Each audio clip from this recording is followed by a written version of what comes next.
Hello everyone, and welcome back to another video.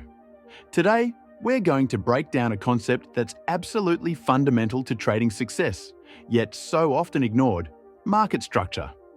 Whether you're a beginner or someone who has been trading for a while, understanding market structure is what separates emotional, reactive traders from structured, confident ones. Many traders skip this and jump straight into indicators, entries, or strategies on lower time frames. But without a grasp on structure, all of that falls apart over time. This video is going to be clear and practical. We'll show you what market structure really is, how to read it, and how to use it to find higher probability trades, without relying on cluttered charts or guessing what the market might do next. Let's begin by defining it. Every chart moves in swings, not in a straight line. Price goes up, pulls back, goes up again, or moves down, bounces a bit, and continues falling. That zigzag movement you see, that's structure. And within those swings are important clues. Broadly speaking, market structure can be classified into three categories: uptrend, downtrend, and sideways. In an uptrend, price forms a series of higher highs and higher lows. This tells us that buyers are in control. The market is pushing upward, breaking previous highs, and even its pullbacks are supported at higher levels.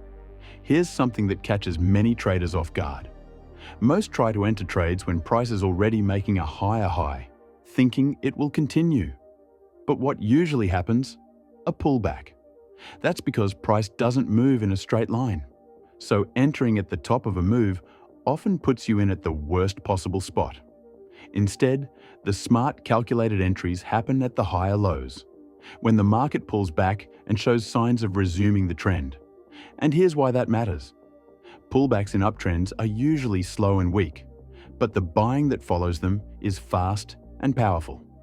So if we want to align with the trend, we wait for the market to form a higher low. That's where we look for our setup, our entry, and our momentum confirmation, not at the top, not at the breakout, but at the foundation of the next move.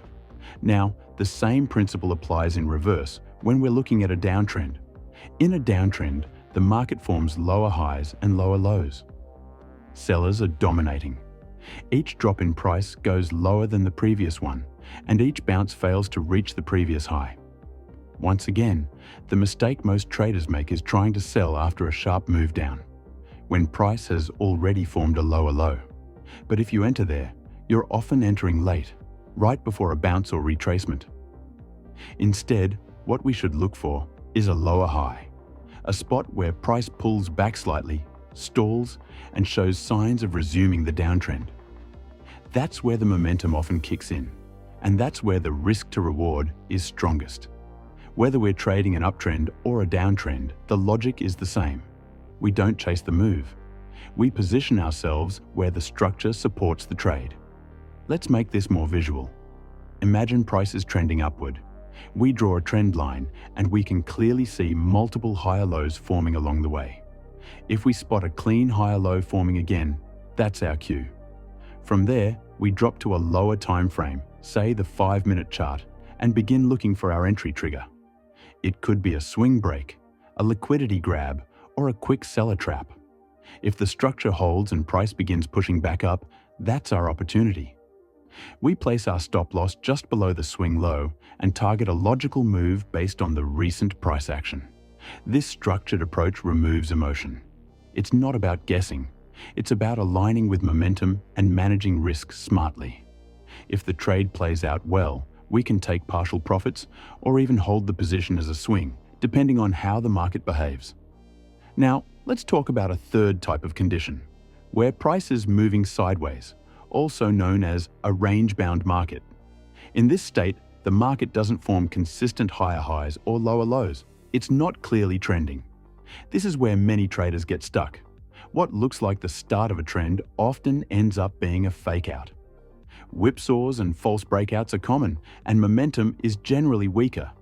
When the market is moving sideways, it's important to adapt. Holding for big targets isn't realistic here. Trend-following strategies tend to fail. This is when we either stay out or adjust to quick small trades, scalping the range or waiting for a clear breakout with structure confirmation. Recognizing that shift in structure from trending to sideways can save you from unnecessary losses and protect your capital. So before you place your next trade, pause and ask yourself, what is the structure telling me? Is the market forming higher highs and higher lows, lower highs and lower lows, or just moving sideways? That one question can change everything. It helps you align with momentum, avoid traps, and execute trades with much more confidence. Market structure isn't just theory, it's the market's language. And once we learn to read it properly, we stop reacting and start anticipating. Thanks for watching. We'll see you in the next one. Until then, bye.